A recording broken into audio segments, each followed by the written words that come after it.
آپ نے کئی لوگوں کو وقت کے بارے میں یہ کہتے سنا ہوگا کہ آج کل وقت بہت تیزی سے گزر رہا ہے، یا پھر آج تو وقت گزرنے کا نام ہی نہیں لے رہا، وغیرہ وغیرہ۔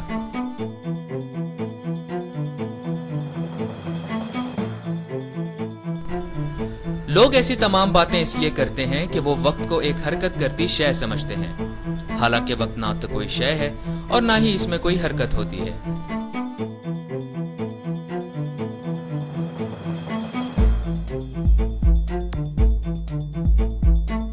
تبدیلی یا حرکت کا سامنا ان علامات کو کرنا پڑتا ہے جو وقت کے اندر موجود ہوتی ہیں، اور تبدیلی کے اسی عمل کو آسان الفاظ میں زندگی کہتے ہیں۔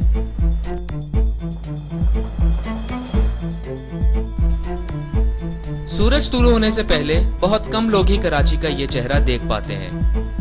رزق تلاش کرتے ماہی گیروں کے علاوہ باقی لوگوں کو منظر کی دلکشی، مچھلی کے شکار کا شوق یا پھر چھٹی کا دن یہاں لے آتا ہے۔ جلد ہی اندھیرا رنگوں میں تبدیل ہونے لگتا ہے، اور پھر یہی رنگ زندگی کے ایک اہم جزو میں تبدیل ہو جاتے ہیں۔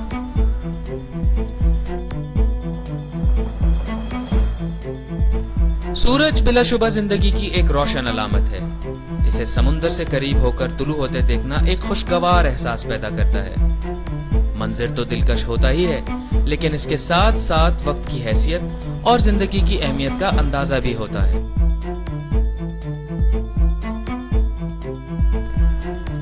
دوسرے لوگوں کے بارے میں تو مجھے کوئی علم نہیں، لیکن میں نے سمندر سے قریب ہو کر ان تمام باتوں کو ضرور محسوس کیا ہے۔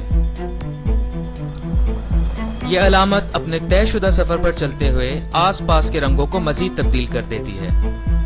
زندگی کے مزید چہرے دکھائی دینے لگتے ہیں، اور پھر میں یہاں سے روانہ ہو جاتا ہوں، اس شہر کا وہ چہرہ دیکھنے جو یہاں رہنے والا ہر شخص تقریباً روزانہ ہی دیکھتا ہے۔ یہ چہرہ بیک وقت ہنگامہ خیز بھی ہے اور بے ہنگم بھی۔ اسے دیکھنے سے پتہ چلتا ہے کہ یہاں آدھے لوگ جلدی میں ہیں اور آدھے فراغت میں، لیکن سب کا حال ایک جیسا ہی دکھائی دیتا ہے۔ یہاں بہت کم لوگ آپ کو کتاب پڑھتے نظر آئیں گے، اور جو پڑھتے بھی ہیں وہ بھی کتاب کے نام پر کہانیاں یا خبریں پڑھنے سے آگے نہیں بڑھ پاتے۔ ایسے میں لکھنے والوں کا کام اور بھی محدود ہو گیا ہے۔ ان کی اکثریت اب صرف کالم یا کہانیاں ہی لکھتی ہے۔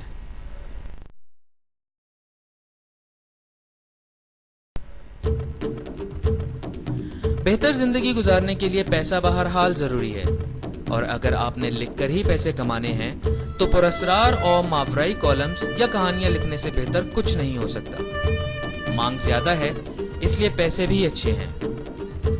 ایسی کہانیاں لکھنے کے لیے جادو ٹونا، عملیات، جن، روح، بھوت پریت اور ان جیسے بے شمار حوالہ جات کے ساتھ موضوع کا بآسانی انتخاب کیا جا سکتا ہے، لیکن اس کے باوجود یہ تمام باتیں اور کہانیاں ایک جیسی ہی لگتی ہیں، کیونکہ ان کا واحد مقصد انسانی ذہن میں صدیوں پہلے پیدا ہوئے مفروضات کو برقرار رکھنا ہوتا ہے۔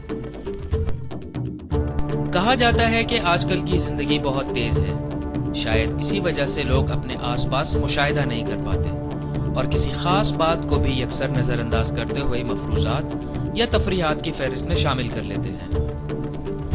حمزاد کا موجودہ تصور بھی ایک ایسے ہی مفروضے پر قائم ہے۔ پراسرار کہانیاں آپ کو بتاتی ہیں کہ حمزاد ایک ایسی شیطانی مخلوق ہے جو آپ کی پیدائش کے ساتھ شیطان کے گھر بھی پیدا ہوتی ہے۔ اس کا چہرہ، اس کی آواز، اس کا انداز سب آپ جیسا ہی ہوتا ہے۔ تسخیر حمزاد کے عمل کو کامیابی سے پورا کرنے کے بعد یہ آپ کا غلام بن جاتا ہے، اور پھر یہ کہ آپ کی کوئی خواہش ایسی نہ ہوگی جسے حمزاد پورا نہ کر سکتا ہو۔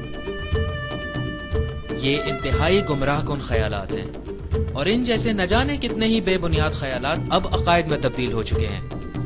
یہی وجہ ہے کہ معاشرے میں یہ کاروبار پھیلتا جا رہا ہے، جس میں لوگوں کو یقین ہوتا ہے کہ وہ اپنے انسانی اختیار کی نفی کر کے ہی زندگی میں کامیابی حاصل کر سکتے ہیں۔ جیسے کوئی طالب علم ایک تعویذ گلے میں ڈال کر پورا سال کسی کتاب کو ہاتھ بھی نہ لگائے اور امتحانات میں اپنی کامیابی کا یقین کر لے۔ زیادہ تر لوگ اس طرح کی ہر پیشکش سے متاثر ہو جاتے ہیں، لیکن بابل سے ملنے والے صرف متاثر ہی نہیں ہوتے، اس سے ملنے کے بعد وہ یقین کی سب سے بلند چوٹی کو سر کر لیتے ہیں۔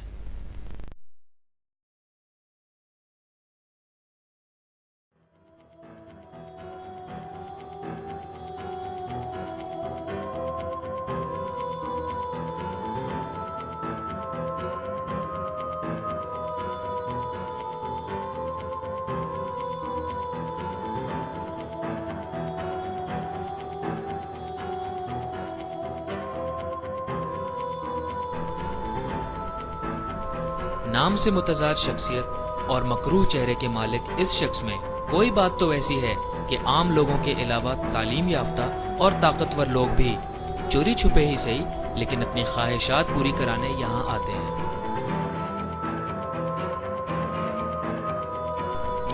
اسے نہ پیسے سے غرض ہے اور نہ ہی اس بات کی پرواہ کہ سامنے والے شخص کی حیثیت کیا ہے۔ اپنے پاس آنے والوں کی غرض جان لینے کے بعد وہ انہیں چند ہدایات دے دیتا ہے، اور یہ ہدایات ذرا بھی مشکل نہیں ہوتی۔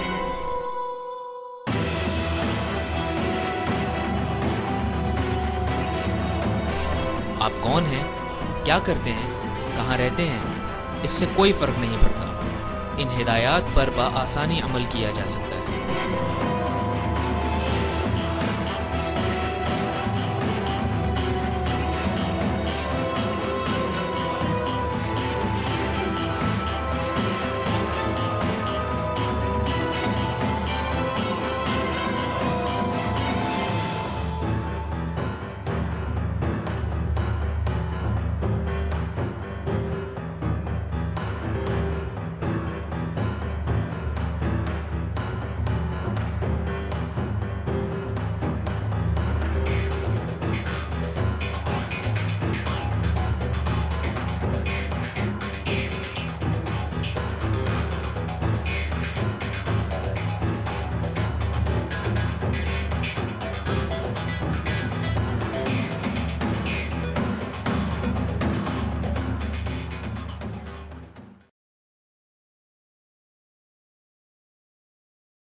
پوری کائنات انسان کے پیچھے ہے اور انسان اس زمین پر اپنے ہی بنائے ہوئے جھوٹ کے پیچھے۔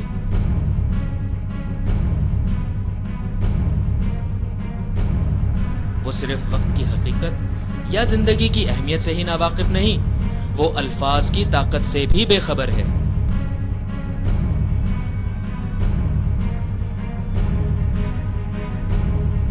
اپنے اعلیٰ اختیار سے نیچے گر جانے والے انسان کی اس بے خبری کی فہرست بہت طویل ہے۔ اسے ذرا بھی علم نہیں کہ اس کی تبدیلی کا عمل شروع ہو چکا ہے۔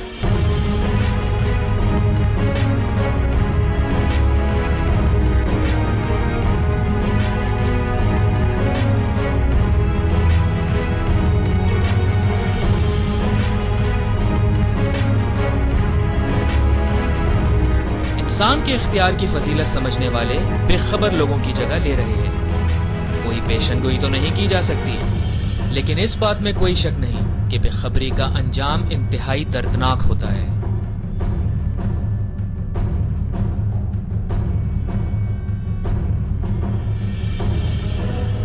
فارسی میں ہمزاد، اردو میں جسم مثالی اور انگریزی میں ایسٹرل باڈی، یہ دراصل جسم اور روح کے درمیان ہونے والے رابطے کی ایک پوشیدہ علامت ہے جو کسی طور پر بھی انسانی اختیار سے افضل نہیں۔